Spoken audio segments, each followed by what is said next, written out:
Page 210. Focus on testing. Using context clues. Passage 1. What is the difference between a discovery and an invention? Well, we discover things that were always there. For example, you often hear that Columbus discovered America. In contrast, people invent things that did not exist before. Long ago, someone invented ships, for instance.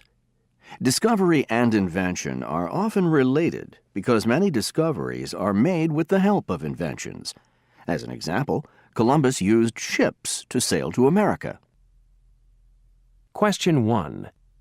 What can we infer from this passage? Passage 2. The ancient Greeks used the energy of the sun to heat their homes. Later, the Romans followed this example and used solar power to heat baths, houses, and greenhouses. The Native Americans were also early users of the sun's energy. Nowadays, car manufacturers are developing cars that will run only on solar power. Question 2. What can we conclude about the use of solar energy?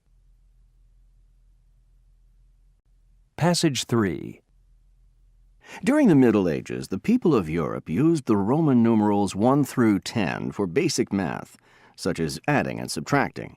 However, the Roman system did not have a number for 0. That made adding and subtracting very hard. 3 centuries earlier, Arabic people had invented another kind of numbering system, the one we use today, which had a 0. This system was brought to Europe in the 12th century and quickly became popular. Today, Arabic numbers are used universally in mathematics. In contrast, Roman numerals are used only on clock faces and in outlines. Question 3. What can we infer about the invention of the number 0? Passage 4.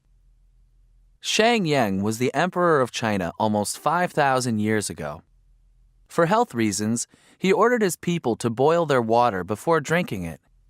One day, Shang Yang himself was boiling water outside when some leaves from a bush fell into the large open pot. Before he could remove the leaves, they began to cook. The mixture smelled so good that Shang Yang decided to taste it. In this way, tea was accidentally discovered. Question 4. What can we conclude about the discovery of tea? Passage 5. Rubber is an old discovery. When Columbus arrived in the New World, he saw boys playing with balls made from the hardened juice of a tree. Later, in 1736, a Frenchman working in Peru noticed people wearing shoes and clothes made from the same material. In 1770, an English scientist used the material to rub out his writing mistakes. He named the material rubber. Question 5. What can we infer from the passage?